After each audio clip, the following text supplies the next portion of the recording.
I want to make a video on common questions regarding HGH, or human growth hormone. And I think it's important to address a lot of these questions because I know some people have been asking me these things. So I'm going to sum it up as best as possible in a video that I believe will answer a lot of the major questions regarding it. So first of all, what is HGH? It's a hormone produced in the pituitary gland, which is part of your brain that releases a lot of different hormones. And it's a tropic hormone, which means it acts on another organ, in this case it's the liver, to then release other hormones. That's whenever you see something trope, and like for example my human growth hormone is called omnitrope. That's what human growth hormone does, and it's 191 amino acids. So this one is this is synthetic, it's made in a lab, but it's bioidentical to what's in the brain because all amino acids are very basic building blocks of everything, proteins and hormones. And so that's what it is, 191 amino acids in this peptide chain. It is a water-soluble not steroid. It's not a steroid because steroids are cholesterol-based, which are fat-soluble, water-phobic, meaning it doesn't like water. This one's hydrophilic, which means it loves water. And when you actually get water with it, and then you inject the water into this, and then mix it. So you can see here, there's all these, you can see the HGH right there, freeze-dried, and that it dissolves very easily into water. You let it for a few minutes, and you might like turn it. You don't want to shake it, and you don't want to squirt water hard into it, because HGH, that amino peptide chain, is very fragile, and you don't want to fragment the hormone. So essentially you'll have amount of water that you put into this, and then you inject it either subcutaneously, which is under the skin. Usually in the belly fat, people do it. There's a number of locations on the body. Similarly, what insulin is injected into, and that goes into the capillaries, which goes through the body. And also it can be done intermuscularly. So common injection sites are the deltoid and in the glutes, in the ass, or the quads sometimes. And there's been some discussion on which way is better, but both work. And the more common, I would say, is the subcutaneous. So how long do people use it for at a time? Like how long is the cycle? It depends if like people are, how much you're using and for what kind of goals. So it could be anywhere from 6 weeks, like on a steroid cycle in high amounts, to 6 months on more of a therapeutic use. And difference between a therapeutic use would be around like 1.5 to 2 IUs a day, usually 6 to 7 days a week. I've heard some people do it 5 days a week and then 2 off, but that's just because they want to conserve it more over a period of time. But I think therapeutically, beneficially, it should be done every day. And so like I said, therapeutic 1.5 to 2. Athletes use up to 4, generally 4 to 6. And then anywhere 8 and above is kind of the more bodybuilding route, as well as its actual use, in pharmaceutically, medical, for kids who have like growth disorders. Then they give them more higher amounts to essentially promote growth, that's what it is, a growth hormone, right? And too much growth, like, and this can be seen over taking like 8 IUs a day over a period of time. You can get symptoms of like giganticism, which is a condition where naturally it happens where there's like, usually there's like a tumor on the pituitary gland, which causes massive amounts of growth hormone, and which causes them to be really big. And there's common features, which are like big sausage fingers, jaw, big tongue, and other things. And that's in ears, things like that. Like everything grows. Everything grows on growth hormone, pretty much. Except I think the brain. Although it can help with neurons too, I heard, but I won't get into that now. But just like everything can grow, there could be some problems with that, obviously. And people with giganticism don't tend to live a long time, for one. They don't grow into late adulthood so well. And there's a lot of other things that can happen. For example, your heart grows too big. It can like double in size, and you don't want to do that. So we don't want to abuse growth hormone. Are the gains permanent? Yes. Again, giganticism. You can't reverse it. Once you've done it, but that can be a good thing, because if there's damage done, like say in the joints, then you take the growth hormone, it helps fix it, then you go off it, it's not going to come back because that growth is permanent. But just like the side effects like giganticism and things like that, and growth of like organs and things, you can't reverse it. So you have to be careful. Don't abuse it. It can be used for hair loss. It can regrow hair. Essentially the IGF, something I didn't mention, the HGH gets converted to IGF, insulin growth like factor 1, which is produced in the liver, in I believe the bones and the cartilage itself, which is quite amazing. And that's what has the anabolic effect of growth, like the creation of synthesis of new proteins, as well as proliferation of cells in areas of the body that proliferation means like multiplication of cells.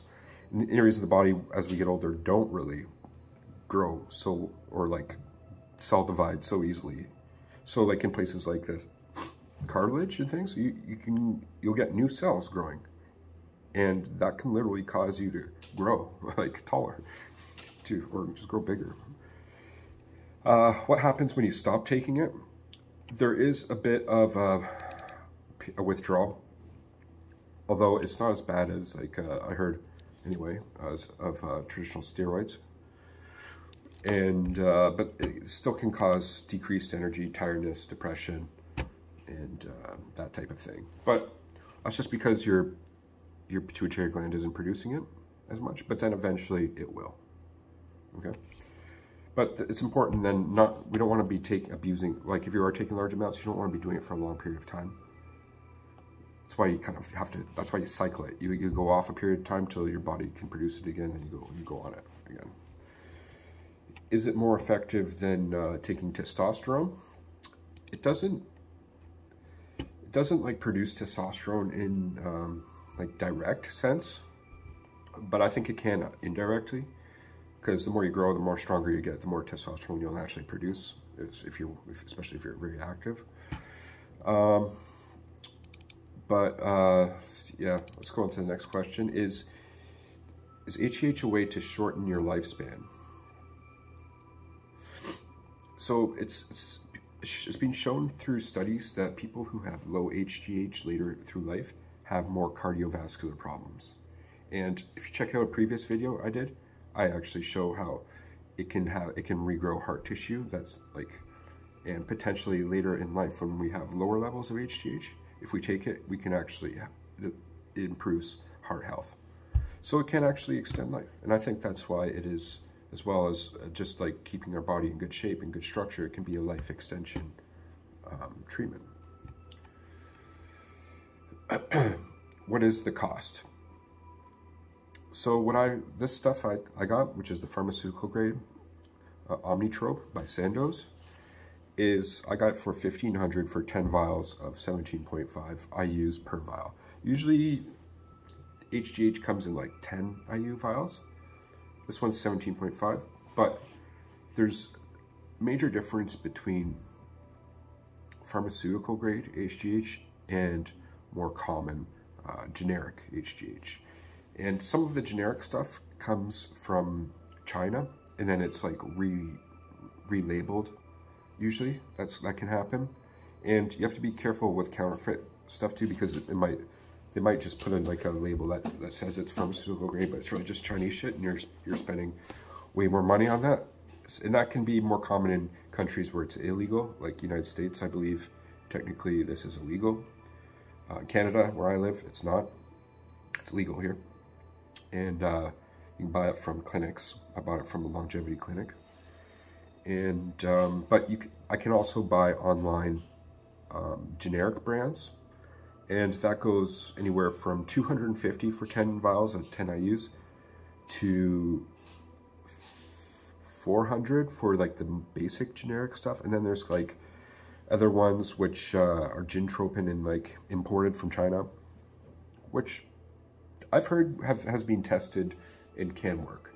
And people who take it usually know that it is real or not based on some of the side effects that you get, which I've had as well, but not severe because I only take like 2.5 IUs a day. But nonetheless, you can get tingly feelings and like kind of like weak feeling in like your hands. And I get this usually in the first thing in the morning, or if I'm lying down, it feels like a nerve impingement. Excuse me. And that's common carpal tunnel, because essentially what it can do, and I'll just say what are the side effects of HGH, I'll answer this question right now, is fluid buildup in the body, fluid retention, and that can compress the nerve, which causes tingly feelings. Also, other potential side effects are if you have cancer and you say you don't know it and you take it, just like it can grow the body, it can help grow cancer. Cancers are just cells, right? And it can help grow and proliferate cancer, means spread it, like multiply it. So that's a risk. You have to calculate what's your risk reward. I think if you have like someone like me, like who has osteoarthritis and other degenerative issues, then you know the reward is worth the risk. But I don't think I recommend it for everybody, especially people who are young at age, unless there's a particular goal in mind. But somebody who, I say above 40, 45, we're only producing a fraction of HGH that we were when we were in our early 20s, late teens. So it can be something that can be supplemented. Other side effects are potentially diabetes, and without getting too much into why, it has to do with sugar levels in the body. So it destroys fat, lipolysis, destroys fat. Excuse me, I don't know, I'm coughing so much. That gets converted to sugars, and then the high amount of sugars in the body, our pancreas has different cells that create insulin and other things, and it can affect that, long story short. So, and that can result in diabetes. Yeah, so that's the major questions. Oh yeah, you have to keep it refrigerated as well, and or else it'll break down over time. You don't want under heat, especially. Room temperature, you can get away with it for maybe a while, but I wouldn't recommend it, especially when it's being like reconstituted, like in water. Yeah, keep it refrigerated for sure, in the refrigerator. And take it 7 days a week, I would recommend. Oh yeah, what time of day do you take it? I think the best time of day, which I do it first thing in the morning and at night, but I think the best time of the day is at night, before you go to bed, and do it preferably on an empty stomach. And at night, that's when we naturally produce it, normally anyway. That's when our body like releases it. So it kind of mimics that, and we're in a state of rest, which is, I think, is more beneficial. And generally, that's the time of day when like our hormones, at the end of the day, are kind of down. So yeah, I recommend that. And also, I do it first thing in the morning, and I don't generally eat for a few hours after I wake up. So I essentially wake up and take a half dose, like only about 1 IU, 0.8 usually to 1, and then at night around 1.5 to 2. I change it up sometimes. Sometimes I'll do more at night, sometimes I'll do more in the morning. And but twice a day, that's what I do it. Because if you're doing like, especially in more of like a higher dose, like 4, I don't think it's beneficial to do it all at one time. And this is just me and my own research, but we only have so many receptors through the body that receive the HGH. And, you know, so there's only a certain amount that can activate at one time in the body. So I would do it over the course of a day, like 2 IUs a day. If say you really want to do 8 in a day, I would spread it over the course of the day 4 times. Do 2 IUs in the morning, 2 in the afternoon, 2 around dinner time, and then 2 at night. Instead of just right at the end of the night injecting 8. The other thing is, I would recommend is changing up the injection sites. Don't just inject in the same part of your stomach every time. You can kind of make a grid and do different areas on both the right and left side, as well trying intermuscular as well in the deltoid. And when you do it in the deltoid, you turn your hand like this and inject it right into the deltoid muscle right there, just straight in. On the stomach, you do it on like a 45-degree angle. Depending, if you're got a lot of stomach fat, you could probably get away with doing it more directly in, like more like in. But if you're somebody with low body fat, you might do it on the angle. As well, you'll have to use these alcohol swabs. I would recommend, which I buy these at Walmart, super cheap. And you just do a quick wipe on the top like this, after the cap's taken off. And then you do like a tic-tac pattern. Yeah, is that right? One of those. Pound sign pattern. And on wherever your injection site is. So say if I was to do here, that. And then you inject it, and then afterwards, just put it on. Again. It's kind of, that's the medical way to do it anyway. Safe way. Because you don't want to be injecting potential bacteria or like infection. You don't want to get shit infected, especially like under the skin. That can be really damaging. I think that's a good kind of synopsis of HGH, all the basic questions of it. Check out my page because I might be looking, if you're interested in learning more, because I'm going to be exploring lots of uncommon questions. These are the common ones. I'm going to look into things like the effects it has on certain tissues of the body, especially the organs. And doing so supported with medical articles and journals of experiments on mice and humans, common experiments that show the benefits, and I've shown the positive effect it can have on heart and heart disease later in life in a previous video. But I want to explore things like the skin, the intestines. I did a video on, but I'll explore that more. The liver, the kidneys, everything.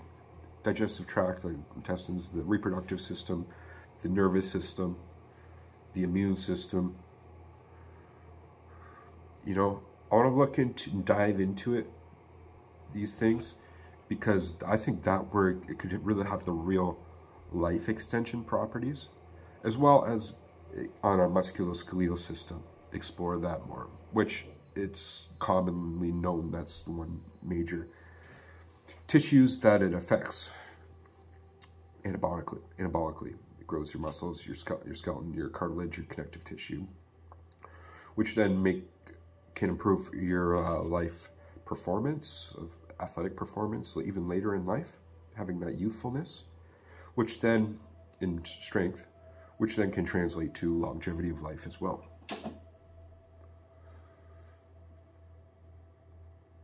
Other things I want to explore is the effects it has on consciousness and sleep, and focus, and well-being. I think that's another important one, because I've noticed when I've been taking it, I feel much more kind of calm, focused, and stable, and like it's a psychological effect, beneficial, I believe. Yeah, I'll leave it there. Thank you for watching. If you have any more questions about it, questions either on my own experience or what other benefits or what other side effects, or if you would like me to expand upon any of the things I mentioned, please leave in the comment section below and I'll personally respond. And stay tuned, subscribe to my channel, and if you're interested in learning more about HGH and want to see my journey on it as well. Okay, thank you for watching. Have a good day, guys.